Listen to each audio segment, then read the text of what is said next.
As we journey into the later chapters of our lives, particularly between the ages of 50 and 75, we begin to experience a profound shift in how we see the world, and perhaps more importantly, in how the world sees us. With age comes wisdom, not merely in the form of accumulated knowledge, but as a lived understanding of human nature, of subtle social dynamics, and of the quiet, often unspoken truths that shape our relationships and our sense of self. Life assumes a different rhythm, less hurried, more introspective. It is during this period that many of us come to realize a critical truth. Some things are better left unsaid. Privacy takes on a new meaning in later life, particularly in American society where personal boundaries are frequently tested in social interactions and where information flows more freely than ever before. For those navigating their later years, discretion isn't just about secrecy. It's a means of preserving dignity, asserting autonomy, and safeguarding one's peace of mind. In this extended reflection, we delve deeply into 9 specific areas of life that are best kept private. These are not secrets in the shameful sense, but in the sacred sense. Personal matters whose quiet protection can offer a greater sense of control, self-respect, and emotional freedom. These are the secrets that empower you to live with grace and purpose, beyond the noise and assumptions of others. 1. Age. More than just a number. One of the first questions people tend to ask, especially in casual conversation, is about age. It's often intended as an innocent question, a lighthearted way to establish context or find common ground. But in a society that places such a high premium on youth, especially in the United States, age becomes more than a mere number.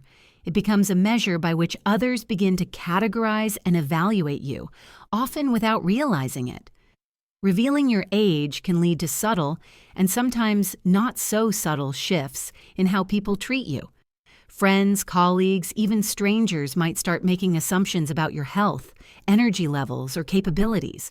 You might find yourself being spoken to more slowly, offered unsolicited advice, or treated as though your best years are behind you, even if you feel vibrant and capable.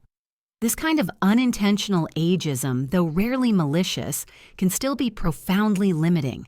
The moment your age becomes known, it can overshadow your individuality, your experience, and your ongoing potential. But life is not defined by numbers. It is shaped by how we live it, by our decisions, our values, and the richness of our interactions. Longevity remains uncertain for all, regardless of age. What matters more than how much time we've lived is how we choose to fill the time we have. By keeping your age private, you free yourself from the expectations and stereotypes that others might unconsciously impose. It allows you to live on your own terms, to be judged by your character and not your chronology. Life is not about counting the years. It's about making the years count. 2. Money. The quiet shield of financial privacy. Money is one of those topics that, though ever present, remains deeply sensitive. By the time we reach our 50s, 60s, and beyond, our financial journeys have taken many turns. Some may find themselves in a position of comfort or even affluence. Others may still be navigating challenges, supporting family, or planning for a secure retirement.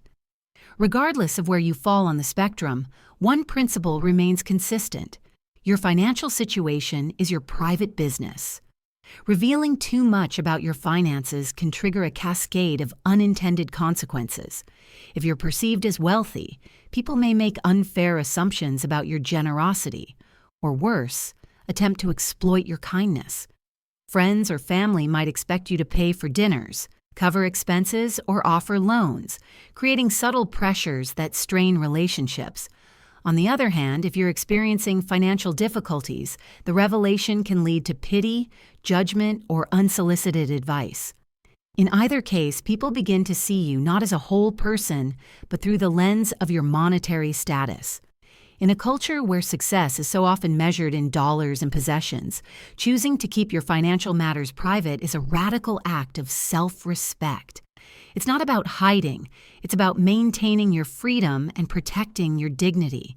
There's wisdom in the old adage, money talks, but wealth whispers.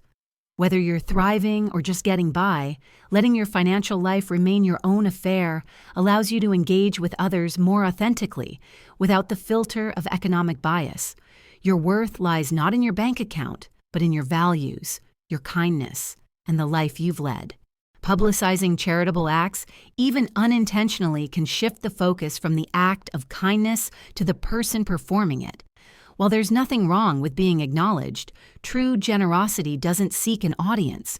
It's rooted in humility, in the quiet understanding that the gift itself is enough. Moreover, when others become aware of your donations or acts of support, it can create discomfort or pressure. People may feel judged for not giving as much, or they may feel compelled to match your actions out of obligation rather than genuine desire. Keeping your charitable efforts private protects the dignity of those you're helping. Not everyone wants to be seen as a recipient of charity, no matter how grateful they may be. By giving quietly, you allow others to retain their pride, and you preserve the purity of your intentions. True generosity speaks loudest in silence. It's in those quiet acts of kindness, done without fanfare or expectation, that the heart's truest compass is revealed. As we continue to explore the hidden wisdom that comes with age, we come to understand that the true art of living well is not always in what we express, but in what we choose to withhold. We've already looked at how keeping our age, finances, family matters, health, intimacy, and generosity private can bring clarity and peace. These aren't secrets born of shame. They're the hallmarks of maturity, self-respect, and emotional sovereignty. As we reflect further, 3 final areas emerge that deserve thoughtful discretion: honor, insult, and personal philosophy. Each of these, when protected, allows us to rise above the noise, deepen our resilience, and cultivate lasting peace in a world that often confuses attention with value. 7. Honor. The deep value of private recognition. Honor, in its truest form, is not a badge you wear for the world to see. It's something internal, a quiet knowing that you've done the right thing, kept your word, or upheld a personal code even when it was inconvenient, even when no one was watching. This form of integrity is one of life's greatest treasures, but it loses its power when we speak too freely of it. When we share the ways in which we've acted honorably, we risk transforming what was noble into something self-serving. The moment we begin recounting our own virtuous actions, how we turned the other cheek, declined a bribe, helped someone anonymously, we subtly shift the motivation from character to recognition. Honor, once spoken of too openly, becomes ego. And ego, more often than not, invites comparison, contradiction, or skepticism. There is something profoundly dignified about doing good without needing applause. Let others discover your integrity through your consistent actions, not your words. Let them feel your reliability, your fairness, and your compassion in the way you treat them, not from the stories you tell about yourself.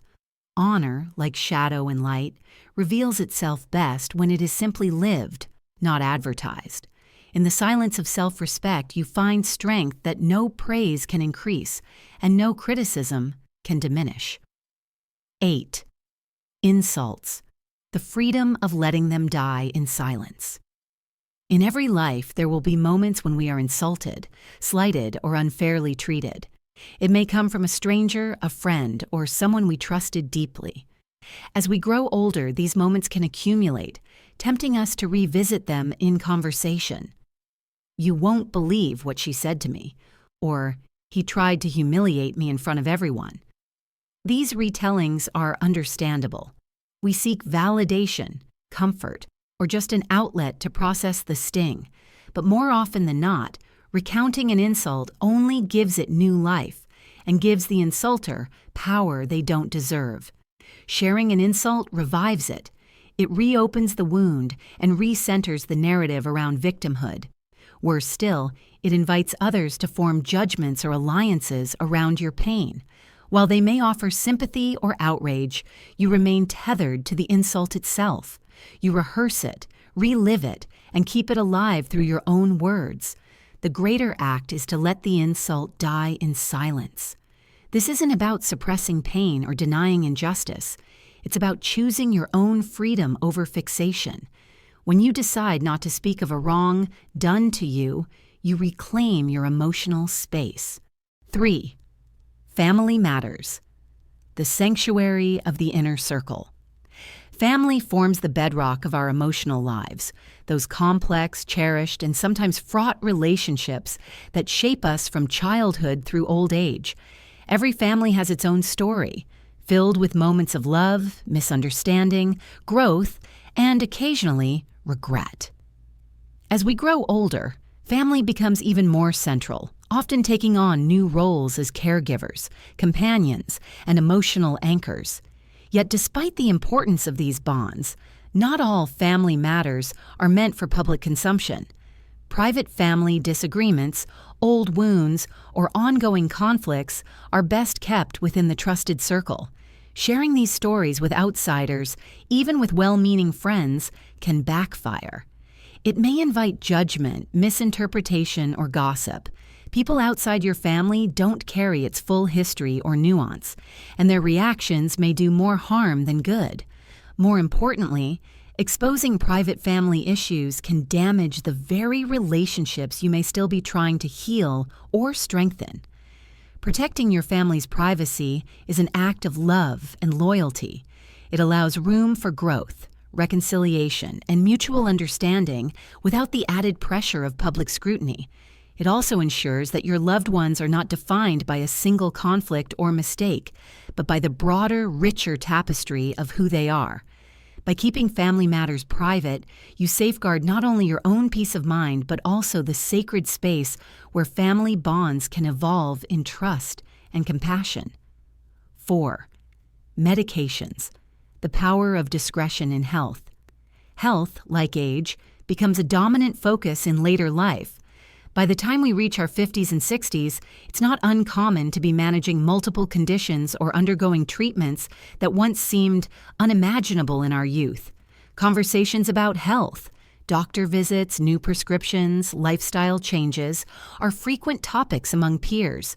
Yet while sharing general experiences can be supportive, the specifics of your medications and treatments are best kept private. Why?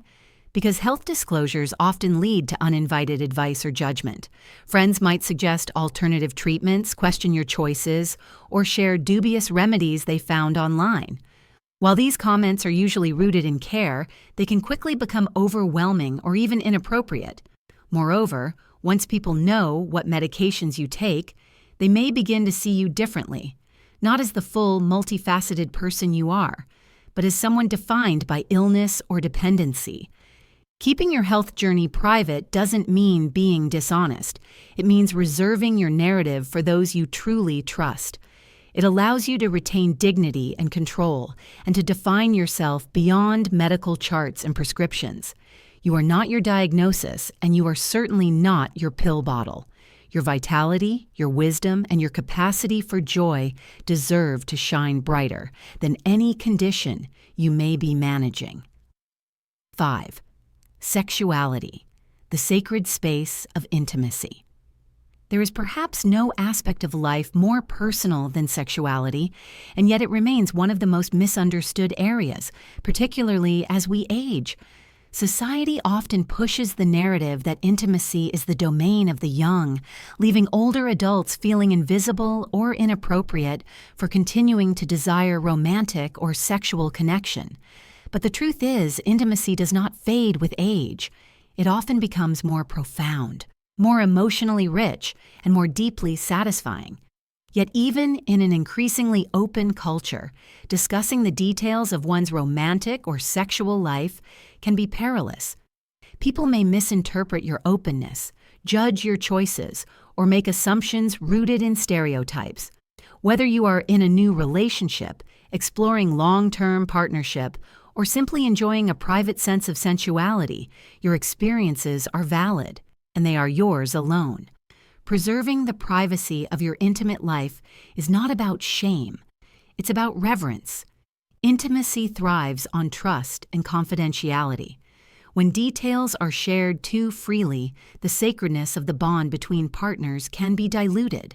Holding those experiences close allows them to remain special, undisturbed by the opinions or projections of others. In a world quick to comment and categorize, discretion becomes a powerful way to honor the depth of your emotional and physical connections. 6.